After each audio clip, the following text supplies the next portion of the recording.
The year was 2008, and TNA Wrestling was at its peak, with a stacked roster featuring Kurt Angle, Samoa Joe, AJ Styles, and Sting.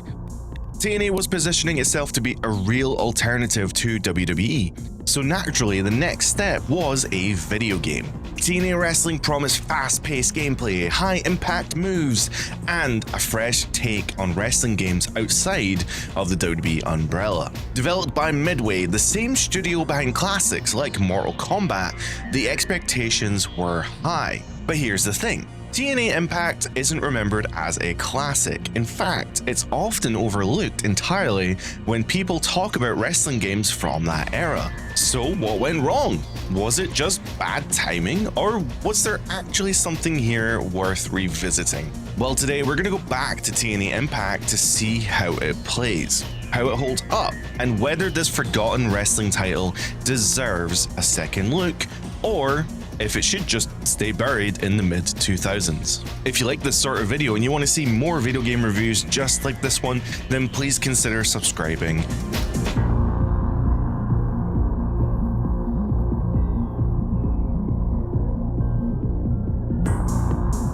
According to John Robinson at IGN, it was claimed that Electronic Arts were trying to get the TNA license to create a new wrestling game.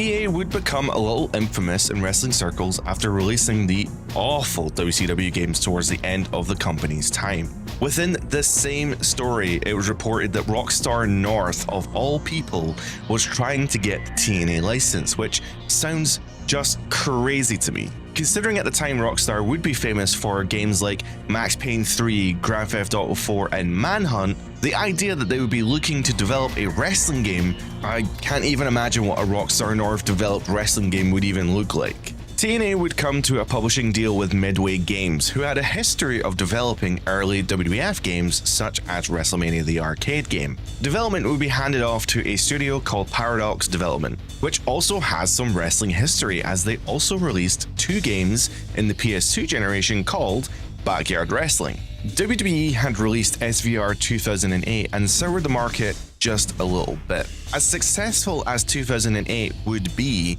winning a Guinness World Record, being the best-selling game in the series, but the quality of the game left a massive hole in the market for wrestling fans awaiting an alternative wrestling game experience. TNA Impact would look to fill that hole by offering a completely unique experience that was not inspired by the WWE games, but would emphasize what made TNA TV so unique. It would include many unique arenas, the Ultimate X match, and most importantly, the 6-sided ring.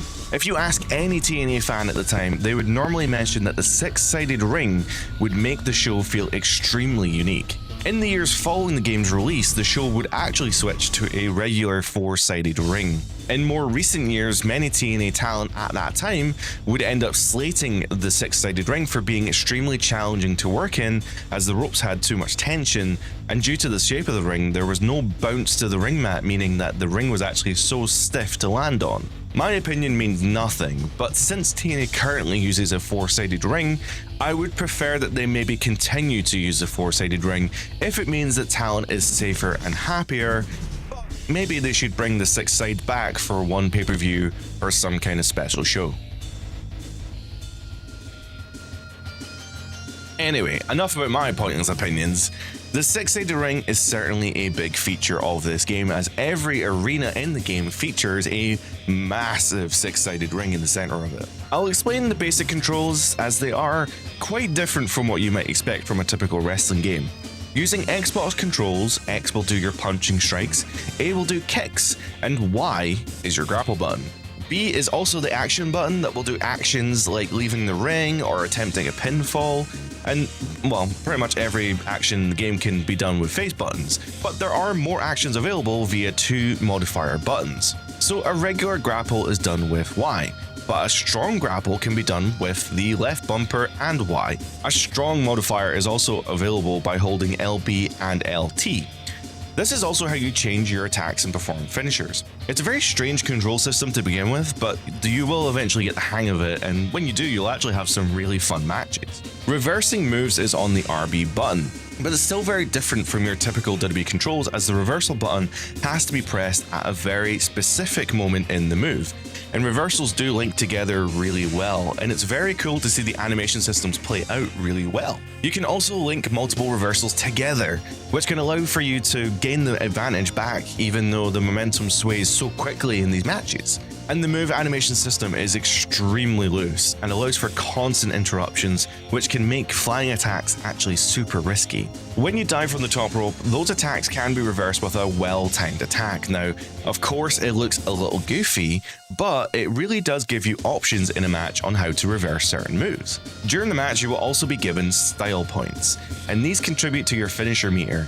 Doing varied attacks and moves will give you more style points rather than just spamming the same attacks all the time that will really just give you no points. Unfortunately, there are not many moves to choose from, so it is quite easy to get stuck spamming the same attacks over and over again, but thankfully the system is quite forgiving and you can still gain finishers fairly quickly within a match. On the subject of reversals and flying attacks being broken up, multi-person matches are insanely hectic, due to the fact that moves can be broken up, Day of Reckoning style, and even diving attacks don't even give you a guaranteed attack. Every single attack or move is risky in these multi-person matches. Although multi-person matches can be stressful, they never feel impossible. There's always options to gain the momentum in these matches and deal reasonable damage since the moves are fairly fast. You rarely get stuck in animations like you would in the WWE games. And look, I'm sorry to keep comparing TNA to the WWE games at the time, but since the big dog in the yard releases a game every year, and TNA was the new fish in the pond, it's easy to make the comparisons. Saying that though, TNA does have a very small roster, with 44 available wrestlers, but 16 of them are unique characters to the story mode. So, although the base roster is only 28 characters, it does include some of the best talent that TNA ever had, including legends like Booker T, Kevin Nash, and Kurt Angle. And that's alongside many of the TNA standouts at that time, like Abyss, AJ Styles, and James Storm. There's a really nice mix of characters here, and basically any match you can put on would be an absolute banger back in 2008. There was also a really small amount of DLC for TNA, but much of it seems to be lost to time.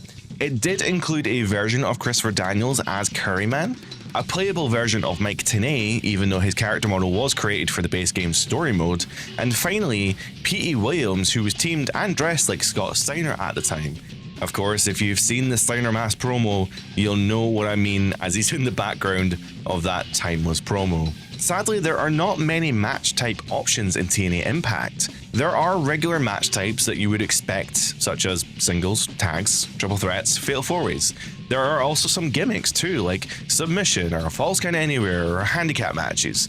But hands down, the absolute best match available in the game is the Ultimate X match. Now, if you've never seen the Ultimate X match, there is an object hanging above the ring, suspended by two ropes in an X formation. Superstars can use the corner post to climb up to the elevated ropes above the ring, and once in the middle, stars can then attempt to pull down the object. It's essentially a ladder match, but without the ladder. And I think, honestly, it's kind of insane. But I actually don't think the game represents all the crazy stuff that can happen in the real match.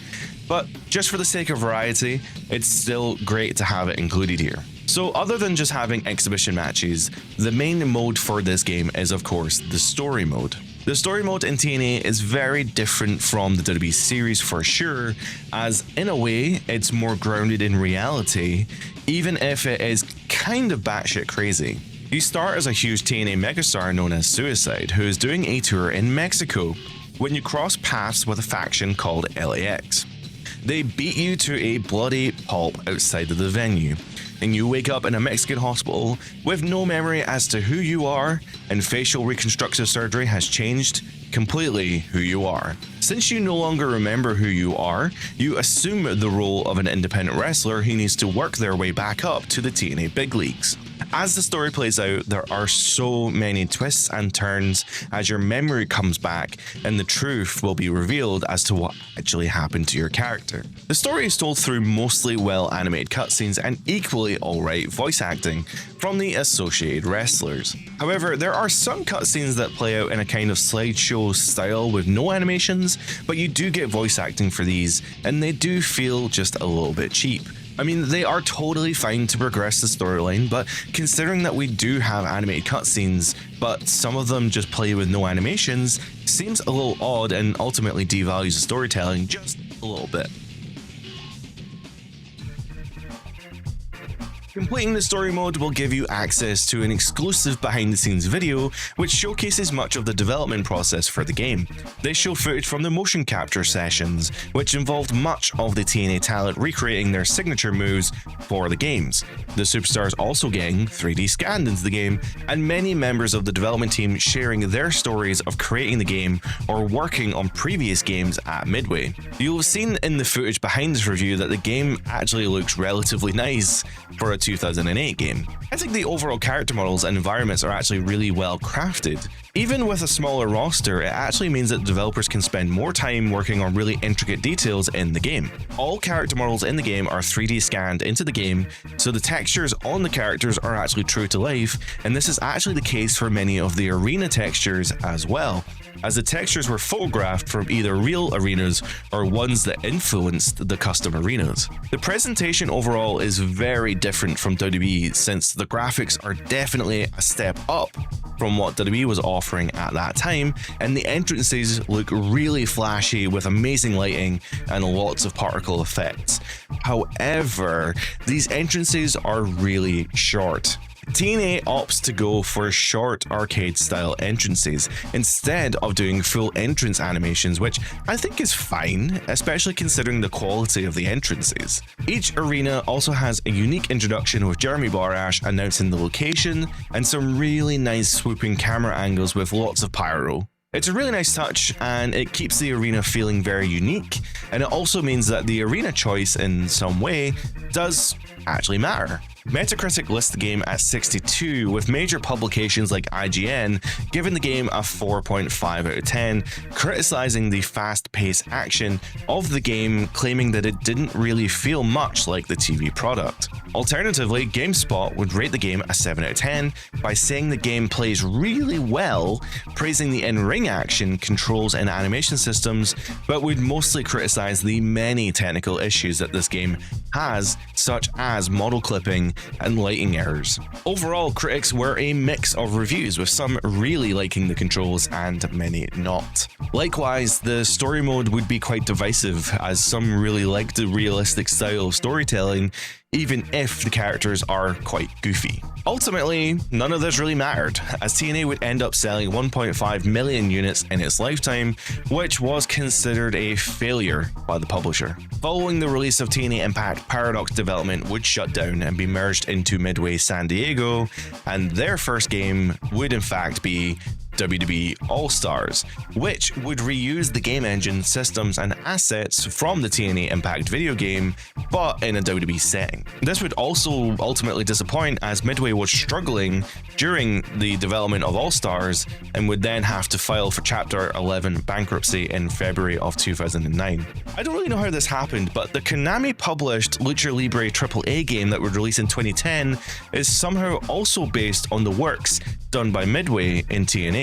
It would likewise feature a 6-sided ring and would use much of the game systems developed for TNA. There isn't much online about this game, so more research will need to be done for this, but I would love to cover that game in the future so we can explore more about how that AAA game actually came into existence. My opinion is that TNA is a great first attempt.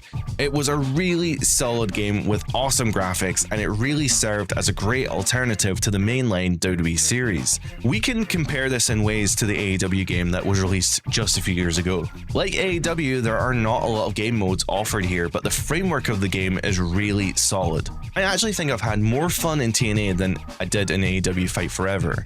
There's maybe not as much environmental attacks or weapons to use in TNA, but really the Ultimate X match is just so unique, and nothing like it has ever been replicated in a WWE or AEW game. I think TNA really deserved a sequel to fully explore some of the new match type opportunities that TNA could offer, but I guess the deal fell through. It's really cool that they were able to reuse the game engine for All-Stars, which is also one of my favorite wrestling games to play, and much like TNA, I really wish that All-Stars also got a sequel. In some ways, these guys and gals were making some really awesome games, but the market just wasn't there for them at the time, and it's really unfortunate that they were dealt a bad hand. But with that being said, I hope you enjoyed the review. Let me know your memories of TNA Impact down in the comments, and subscribe for more wrestling game reviews and gameplay. Thank you very much for watching, have a great day, and of course, bye for now.